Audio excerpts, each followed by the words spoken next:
नमस्कार, हम डॉक्टर सपुंटी आपके लिए आया हूँ न्यूज़ एंड व्यूज़।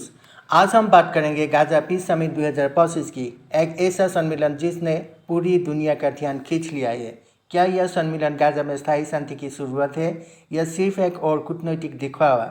आइए जानते हैं पूरी कहानी शुरुआत से अंत तक। 13 अक्टूबर 2025 को मिस्र के शर्म और शेख शहर में एक ऐतिहासिक सम्मेलन हुआ जिसका नाम था गाज़ा पीस समिट 2025।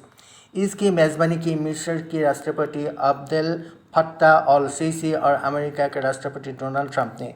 इसमें दुनिया के 30 से ज़्यादा देशों ने हिस्सा लिया, जिनमें अमेरिका, कतर, तुर्की और यूरोपीय देशों के प्रतिनिधि शामिल थे। इसका मुख्य उद्देश्य था इजराइल हमास युद्ध को स्थायी रूप से रोकना, गाज़ा के पुनर्निर्माण को योजना बनाया और मध्य पूर्व में शांति का नया ढांचा तैयार करना। सम्मेलन का सबसे बड़ा परिणाम था Trump declaration for enduring peace and prosperity, जिस पर अमेरिका, मिस्र, तुर्की और कतर ने हस्ताक्षर किया। इस घोषणा में वादा किया गया कि गाज़ा में युद्ध विराम को कायम रखा जाएगा और अंतर्राष्ट्रीय सहयोग से वहाँ मानवीय सहायता और विकास कार्य शुरू होंगे। लेकिन इस सम्मेलन पर विवाद भी कम नहीं रहे। इजराइल के प्रधानमंत्री बेंजामिन नेतन्याहू इस सम्मेलन में शामिल नहीं हुए। उन्होंने धार्मिक कारण बताया, लेकिन कोई विशेषज्ञों के अनुसार असल वजह थी राजनीतिक असहमति। दूसरी ओर तुर्की के राष्ट्रपति रेसेप तैयप एर्दोगान ने साफ कहा, अगर नेतन्याहू को बुलाया गया तो ये सम्मेलन छोड़ देंगे। आखिरकार नेतन्याहू को आमंत्रित नहीं किया गया और इजराइल इस पूरी बैठक से बाहर रहा। इसके बावजूद सम्मेलन से कुछ सकारात्मक संकेत जरूर मिले।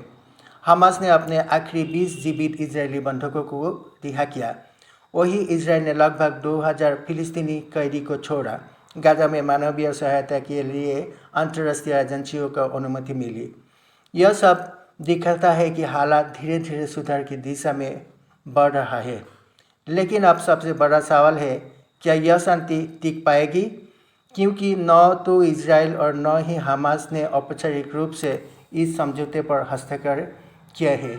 गाज़ा की भविष्य की शासन व्यवस्था अब भी अनिश्चित है और कई देशों के राजनीतिक हित इस शांति प्रक्रिया को कमजोर कर सकते हैं।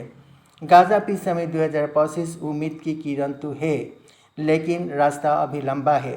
ट्रंप और मिस्र ने इस शांति प्रक्रिया को अंतर्राष्ट्रीय मंच पर फिर से जीवित किया है, पर असली परीक्षा तब होगी जब यह समझौता गाज़ा की ज़मीन पर लागू किया जाएगा। आज के लिए इतना ही है। धन्यवाद।